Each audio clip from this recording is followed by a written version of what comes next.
बहुत समय पहले नितेश नामक एक आदमी एक छोटी सी गांव में रहता था। वो एक बहुत ही नेक और ईमानदार आदमी था। वो छोटी उम्र से ही अपने पिता की तरह मटकी में कुल्फियां बना के उसके बाद उन पे रंगीले बर्फ भर के उन्हें बेचता था। कुल्फी, कुल्फी, मलाई कुल्फी, पिस्ता कुल्फी, बादाम कुल्फी, रोज कुल्फी, ले लो भाई ले लो। घर पे बनाए हुए ताजा कुल्फी, सिर्फ 5 रुपए में आपके मनपसंद कुल्फी। सभी बच्चे उसके जोर जोर से चिल्लाने पर, उसकी बात सुन के उसके बनाए हुए कुल्फी स्वादिष्ट रहने पर उन्हें खरीदते थे।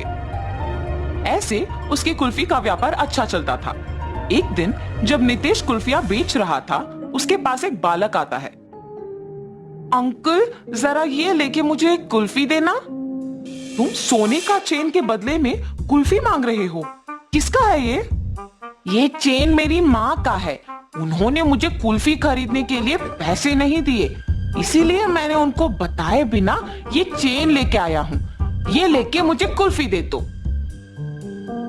तुम्हारी माँ को बताए बिना ऐसे इतनी महंगी चेन लाना गलत है ना बेटा, ऐसे नहीं करते। ये चेन अपने माँ को वापस कर दो, मुझे तभी पैसे दो जब तुम्हारे पास है। ऐसे कह के उस बच्चे को कुल्फी देके वहां से चला जाता है। मगर जब वो कुल्फी खाते हुए चल रहा था, उसे एक और कुल्फी बेचने वाला दिख जाता है और वो सोचता है, अगर मैं इस अंकल को भी ऐसे ही सोने का चेन दूंगा तो वो पहले अंकल की तरह मना करके मुझे मुफ्त की कुल्फी दे देंगे और मैं 2 कुल्फियां खा सकता हूँ। ये ऐसे सोचकर उसके हाथ में रहे कुल्फी को जल्दी से खत्म करके उस दूसरे आदमी के पास जाता है। अंकल अंकल, ये चेन लेके मुझे कुल्फी दीजिए ना। ठीक है बेटा, 1 कुल्फी क्या 2 लेके खाओ। ऐसे कह के बबलू के पास से वो चेन लेके उसे 2 कुल्फियां दे के वहां से चला जाता है। बबलू अपने दोनों हाथ में कुल्फियां देख खुश होके चेन के बारे में भूलकर खाते हुए वहां से घर चला जाता है। इतने में बबलू की माँ सोने का चेन ना दिखने पर घर पूरा ढूंढती है और तभी बबलू घर आता है। बबलू, क्या तुमने मेरा सोने का चेन देखा है बेटा? यहीं पे रखा था। अरे रे, 2 कुल्फियां मिलने की खुशी में मैं तो चेन के बारे में भूल गया ना। अब अगर मैं माँ को ये बताऊंगा तो मुझे पक्का डांटेगी। अब मैं माँ से क्या कहूंगा? ऐसे वो मन में सोचता है। क्या हुआ बबलू, मेरे सवाल का जवाब दिए बिना क्या सोच रहे हो? कुछ नहीं माँ, मैंने नहीं देखा। हाँ ठीक है, तुम भी मेरे साथ चेन ढूंढो, शायद मैं यही कहीं भूल गई। वो बहुत महंगा है बेटा। ठीक है माँ।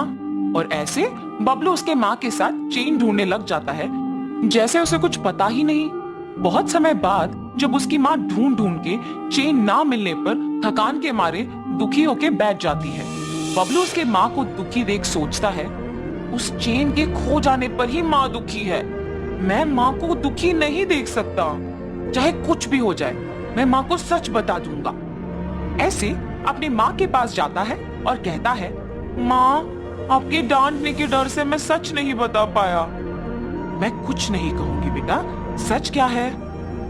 माँ, आपने कुल्फी खरीदने के लिए पैसे नहीं दिए ना, तो मैंने आपके सोने के चेन लेके कुल्फी वाले को देकर उससे कुल्फी लिया। 5 रुपए की कुल्फी के बदले में तुमने इतना महंगा चेन दे दिया। ऐसे करना गलत है बबलू, ऐसे फिर कभी मत करना। उस कुल्फी वाले को पहचान सकोगे? हाँ माँ, पहचान पाऊंगा। उसके ऐसे कहने पर बबलू की माँ अगले दिन कुल्फी बेचने वालों का इंतजार करती है। ऐसे दोपहर के समय में नितेश जब उस तरफ आता है तो बबलू की माँ उसके पास जाके कहती है, क्या तुम कल भी यहाँ आके कुल्फी बेचे? जी हाँ। आप ऐसे क्यों पूछ रहे हो? बच्चा अगर भोलेपन में आके तुम्हें एक महंगी चेन के बदले में कुल्फी मांगेगा तो ले लोगे क्या? हाँ, ये आप क्या कह रहे हो? मुझे कुछ नहीं समझ आ रहा। तुम कुछ मत कहो, मेरे ही बेटी की गलती है, इसीलिए मैं कुछ नहीं कह रही हूँ। बस मुझे मेरा चेन दे दो और मैं चली जाऊंगी। मैडम, मैंने वो चेन नहीं लिया। मैंने उस बच्चे को कहा भी कि वो चेन उसके घर में वापस लौटा दे। उसने आपको आके नहीं दिया। चेन देना ना पड़े इसलिए झूठ बोल रहे हो तुम? नहीं नहीं, मैं सच कह रहा हूँ। आप अपने बेटे को बुला के पूछिए तो सही। बबलू, बबलू। हाँ माँ। बबलू, क्या यही वो आदमी है जिसको तुमने मेरा सोने का चेन दिया? नहीं माँ। और ऐसे वो अपने माँ को नितेश के साथ जो भी हुआ समझाता है। कल मेरे इस तरफ आने की वजह से ही मुझे सोने का चेन मिला था। काश आज भी ऐसा कुछ हो। ऐसे सोचते हुए उस तरफ जा रहे कुल्फी वाले को बबलू देखता है। माँ माँ, वही वो अंकल है जिन्होंने मुझसे चेन लेके कुल्फी दिया था। कल तुमने मेरे बेटे को कुल्फी देके चेन लिया था ना, वापस कर दोगे कि सबको बुलाऊं? अब ये बच्चा इतना जोर से कह रहा है कि मैंने ही लिया है तो मुझे लौटाना ही पड़ेगा, वरना उसकी माँ सबको बुलाएगी। लालच के मारे यहाँ आना अनावश्यक था। चेन दिए बिना क्या सोच में पड़ गए हो तुम? मुझे माफ कीजिए दीदी। ऐसे वो आदमी उसका गलती मानकर उसके पास के सोने का चेन बबलू की माँ को दे देता है। बच्चे मासूमियत में अगर आके महंगी चेन के बदले में अगर कुल्फी मांगे तो क्या दे दोगे? उन्हें इतना भी नहीं बताओगे कि वो गलत है? उस कुल्फी वाले ने ऐसे ही लालच के बिना मेरे बच्चे को गलती करने से रोका था। आइंदा ऐसे कभी मत करना, इस आदमी से सीखो। मुझे माफ कीजिए भाई साहब, मैंने आपकी गलती के बिना आपको निंदित किया। कोई बात नहीं जी, मुझे बस खुशी है कि आपको आपकी चेन मिल गई। बेटा ऐसे कभी मत करना। मैंने सोचा कि वो अंकल भी आपकी ही तरह चेन लौटा देंगे।